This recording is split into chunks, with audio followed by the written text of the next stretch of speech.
If you're in the United States and you're trying to adjust your status, one of the important things that you will have to deal with is what is called entry through inspection or admitted through inspection. Now, this is a very important concept in the application process, and it is one that many people get wrong. And that is because to be eligible to adjust your status in the United States, you must have entered the country through inspection. So, what really is meant legally by entry through inspection? Well, the legal definition is simple. First, you must enter at what is a legal port of entry in the United States. And there are about 317 legal ports of entry. And you must present yourself at one of those ports of entry to an immigration officer who must inspect you and then allow you or permit you to enter the country. Here are some of the things that are not necessary for an entry into the United States to be legal and sufficient. There is no need for what is called substantive regularity. That means that one, you do not have to have a visa in your passport, or you do not have to receive a stamp in your passport indicating that you were permitted entry into the country. You also do not have to have a legal right or legal basis to enter the country. And this is significant because lots of people think that if they enter the United States through one of the legal ports of entry, but do not have a visa, that this would mean that they did not enter the country through inspection. Now, that is not right. In fact, you do not need to have a proper legal basis to be here. Once you are permitted to enter, it is deemed a proper legal entry.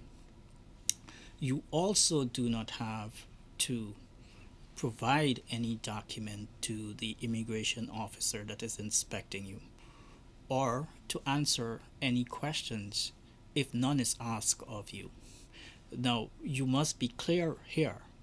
When I say that you do not have to provide any document to the immigration officer, what I simply mean is that if documents are requested of you, you should provide those documents. But if no document is requested, then your entry will not be deemed illegal simply because you didn't provide any travel document or any proof of a legal status or right to enter the country.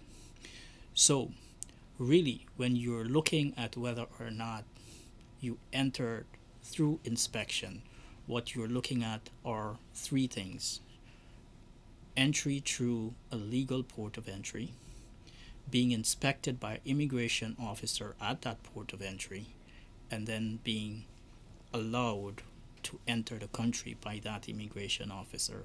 And I could give you an example of one circumstance where this is particularly relevant.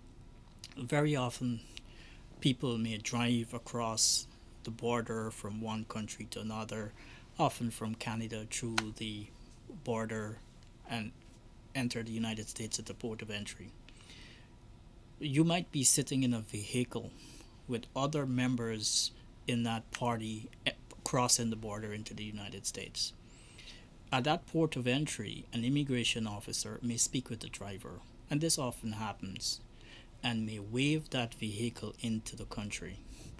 Now, if you're sitting there, whether or not you have a visa, whether or not you have travel documents, whether or not you answered any question or provide any document or information to the immigration officer, the fact that you are part of that group that was waved into the country, your entry into the country would be deemed legal and what would be could be described as entry through inspection, and would be sufficient for you to be able to adjust your status.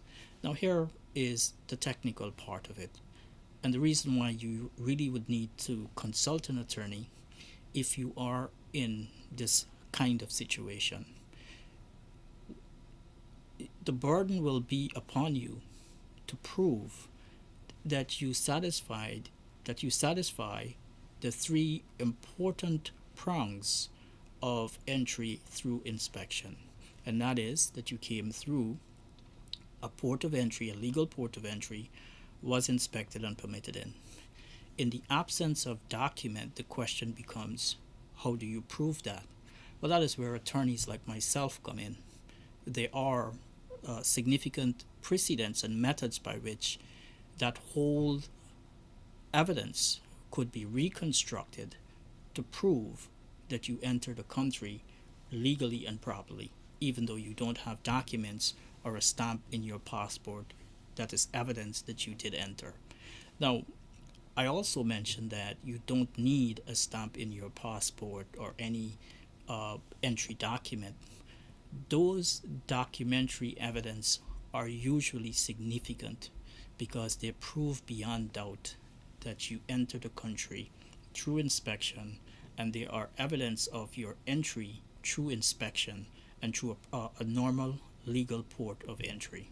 But there are instances, and there are a large number of people who do not have that proof, but did in fact enter the country legally and properly. They should not give up hope, and they should not answer that question improperly. They should consult an attorney, an immigration attorney such as myself, and find out how they could properly answer the question and provide the evidence through which their application to adjust status could be successful.